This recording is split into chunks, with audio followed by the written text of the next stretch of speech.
Pada tanggal 13 Mei hingga tanggal 15 Mei tahun 1998, terjadi kerusuhan di Jakarta yang dikenal dengan Kerusuhan Mei tahun 1998. Penyebab pertama yang memicu terjadinya Kerusuhan Mei tahun 1998 adalah krisis finansial Asia yang terjadi sejak tahun 1997.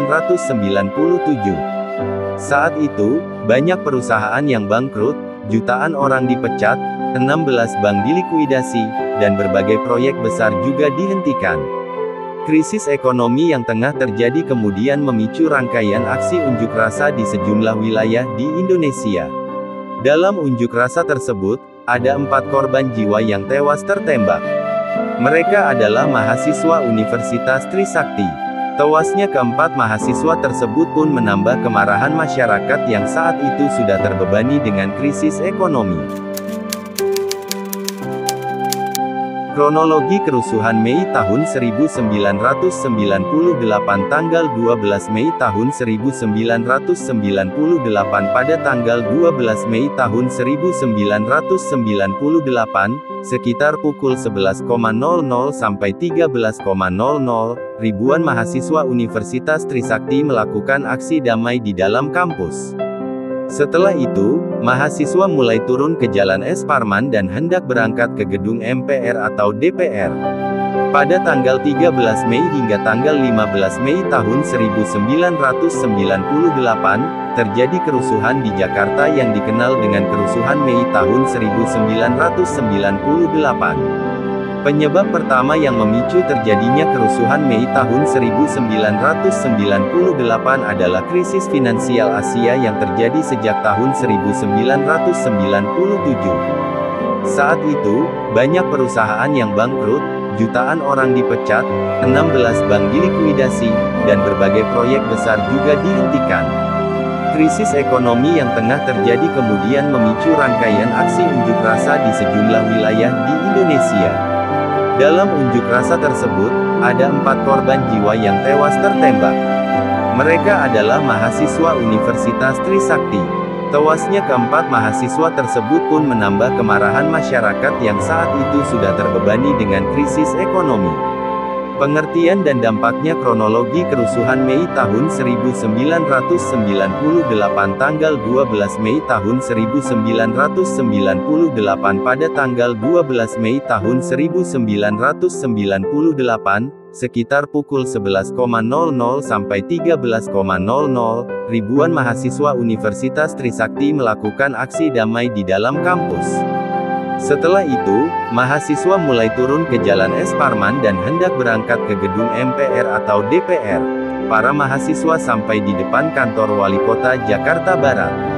Melihat segerombolan mahasiswa di depan kantor tersebut membuat aparat polisi menghadang laju mereka. Setelah itu, terjadi perundingan antara pihak polisi dengan para mahasiswa. Kesepakatan yang dicapai ialah para mahasiswa tidak melanjutkan aksi unjuk rasa mereka ke MPR atau DPR. 15 menit setelahnya, pukul 13.30, para mahasiswa melakukan aksi damai di depan kantor Wali Kota Jakarta Barat. Kondisi dan situasi saat itu dapat dibilang masih sangat tenang. Tidak ada ketegangan sama sekali antara pihak aparat dan mahasiswa. Pukul 16.30, polisi mulai memasang garis polisi dan meminta para mahasiswa untuk memberi jarak 15 meter dari garis tersebut. Tidak berselang lama, pihak polisi pun meminta agar mahasiswa kembali ke dalam kampus. Tanpa ada ketegangan apapun, mahasiswa membubarkan diri dengan tenang dan tertib. Namun, tiba-tiba terjadi tembakan dari arah belakang barisan mahasiswa. Mendengar suara tembakan tersebut, para mahasiswa lantas berlarian dan berusaha menyelamatkan diri. Para mahasiswa berusaha berlindung dengan masuk ke dalam gedung-gedung kampus, sementara aparat masih terus menembakkan senapannya. Puluhan gas air mata juga dilemparkan ke dalam kampus. Sekitar pukul 17.15, situasi di kampus sangatlah mencekam. Beberapa korban jiwa juga berjatuhan, salah satunya adalah 4 mahasiswa Trisakti yang tewas karena tertembak. Keempat mahasiswa Trisakti tersebut adalah Elang Mulia Lesmana, Hafidin Royan, Heri Hartanto, dan Hendiawan Si. Tanggal 13 Mei tahun 1998 pukul 1.30, dilakukan jumpa pers yang dihadiri oleh Pangdam Jaya Maijen TNI Safri Samsudin di Mapolda Metro Jaya. Selain itu, hadir juga Kapolda Maijen Hamaminata, Rektor Universitas Trisakti Prof. Dr. Mudanton Murtejo, dan 2 anggota Komnas HAM A. Baramuli dan Bambang W. Suharto. Beberapa jam kemudian, tepatnya pukul 10, mahasiswa dari berbagai kota, yaitu Jakarta, Bogor, Tangerang, dan Bekasi berdatangan ke Universitas Trisakti untuk menyatakan belasungkawa. 2 jam setelahnya, pukul 12, kerusuhan massa mulai terjadi di Jakarta. Berbagai aksi perusakan dan pembakaran bangunan serta kendaraan bermotor terjadi. Mulanya, kerusuhan terjadi di kawasan sekitar kampus Trisakti, tetapi aksi perusakan dan pembakaran meluas hingga ke kawasan lainnya.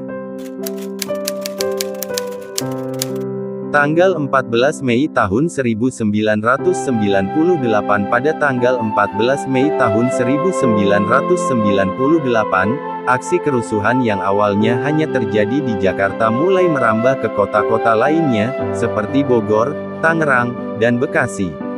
Pembakaran, perusakan, serta penjarahan toko dilakukan oleh massa. Kota Bogor, Tangerang, dan Bekasi saat itu sudah lumpuh total. Tanggal 15 Mei tahun 1998 Presiden Soeharto yang mengetahui peristiwa kerusuhan Mei tahun 1998 bergegas kembali ke tanah air dari Kairo. Waktu itu, muncul isu bahwa Presiden Soeharto bersedia untuk mundur dari jabatannya. Akan tetapi, berita tersebut langsung ditampis oleh Menteri Penerangan Alwi Dahlan. Presiden Soeharto membantah bahwa ia bersedia mengundurkan diri. Namun, jika kepercayaan masyarakat terhadap Presiden Soeharto sudah hilang, maka Presiden Soeharto bersedia untuk lengser dari jabatannya.